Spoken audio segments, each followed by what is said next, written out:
From this to this. Opo, nagpakulay na ako ng buhok. Kasi naman nagsawa na ako sa dati kong kulay. Kaya ayan, nag-food trip na rin ako dito sa salon. Medyo kabado nga ako kasi baka hindi bumagay sa akin. Parang magkakaroon ng bagong miyembro ang Bini. Which is si Bini from this. Kung hindi talaga bumagay sa akin, sabihin nyo na lang maganda.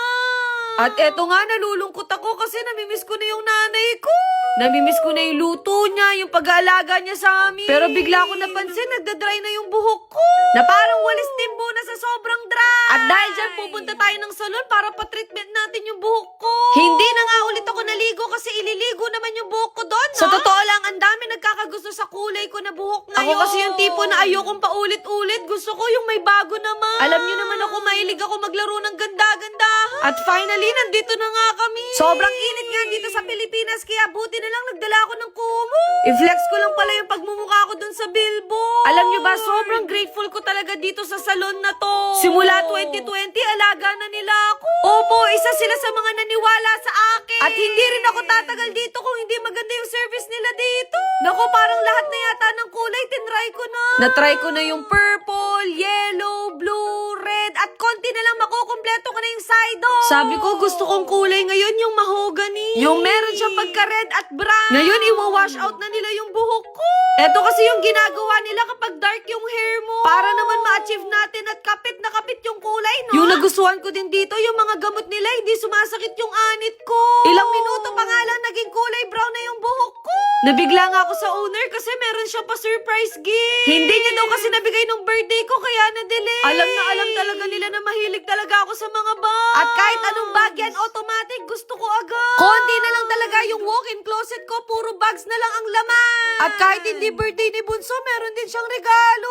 Sana all na lang talaga. No? Ramdam ko talagang ako din yung gagamit ng bag na yan. At eto nga, ililigo na yung buhok natin. Okay lang naman siguro hindi na ako maligo sa bahay niya. Bigla ko tuloy naalala yung tatay ko yung naggugupit sa buhok namin. Tapos lalagyan niya kami ng bangs, yung sagad na sagad talaga. Literal na parang Dora ang atake namin. Ewan ko ba sa tatay ko nung trip niya sa buhay. Pero at least ngayon meron na nag-aalaga sa buhok natin. May mga bata daw na naghahanap daw sa akin dito araw-araw. Gusto nga daw nilang makipag-TikTok sa akin kaya sabi ko sample muna.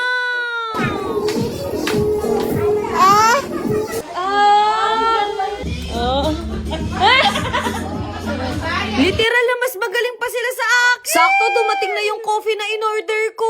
At para gumising naman yung kaluluwa natin. Alam niyo naman, sobrang dalang ko lang makumpleto talaga yung tulog ko. Sa sobrang spoil ko dito, nag-order pa sila ng favorite ko na street food. Hindi na talaga ako makakapag-diet neto. Lagi ko sinasabi na last na to pero napupunta sa nauubos ko na. Aminin nyo, ganito din kayo. Naalala ko tuloy nung college ako kapag wala pang teacher, bumibili kami ng ganito. Yung magtatambay pa kami tapos nandyan na pala si teacher. Nakakamiss tuloy maging estudyante pero wag lang exam. At eto nga yung pangalawang ligo natin. Nabigla nga ako kay Bunso kasi naisipan niya magpakulay na rin. Sinuggest ko nga magpakulay siya ng pink para naman magmukha siyang Barbie. Hoy, hindi ganun. Hulaan niyo na lang siguro kung anong kulay yan. Na parang kami na microwave yung ulo ni Bunso. Ang dami nga nagtatanong bakit pa iba-iba daw yung kulay ko every month pero hindi daw nasisira yung buhok ko. Actually, nagda-dry din talaga yung buhok ko pero kapag nilalagyan nila ng treatment, nagiging healthy na uli. Kinabahan nga ako sa kulay, parang kulay pink yata to. Pero sabi nila, wag daw ako mag-alala, trust the process. Naniniwala naman ako kasi halos ng mga ginawa nila sa akin nagustuhan ko naman. At meron na naman nga akong chikiting na busita. Ako daw si ate from this to this. Opo, pangatlong ligo ko na to. Siguro naman deserve ko ding 3 araw akong hindi maliligo, no? Pero aminin nyo, ang hirap din talaga maging babae. Yung effort natin magpaganda. Kaya sana yung mga kalalakihan ma-appreciate naman yung effort natin, no? So, eto naman yung tinatawag nila na blow up. Eto nga yung treatment na lagi nilang ginagawa sa akin para bumalik sa pagiging healthy yung buhok natin. At sabi nga nila, eto na daw yung last na ligo ko. Hindi nyo naman siguro mapapansin kung 4 na araw akong hindi maliligo. Sabi ko, ikulot nila yung buhok ko para bago naman. Nabigla nga ako kay Bunso, naging mala-Alaska na yung buhok niya. Comment kayo kung gusto nyo makita yung long hair pa si Bunso. Kaso kapag ginawa ko yun, baka itakwil niya ako bilang ate. In fairness, bumagay naman pala yung kulay. Parang maraming chicks na naman na magbe-message dito, no? At eto nga, unti-unti ko na nakikita yung ganda ng buhok ko. What if magdagat ako tapos ibabad ko ng buong araw? Hoy, hindi ganun. In fairness, bumagay naman pala sa akin. At sana manotice tayo ni Kram. Ready na mag-concert si Bini Sa Hair Salon by Alpha pala ako nagpakulay. Message nyo na lang sila. Uuwi na ako kasi wala naman akong kadate. Ayun lang.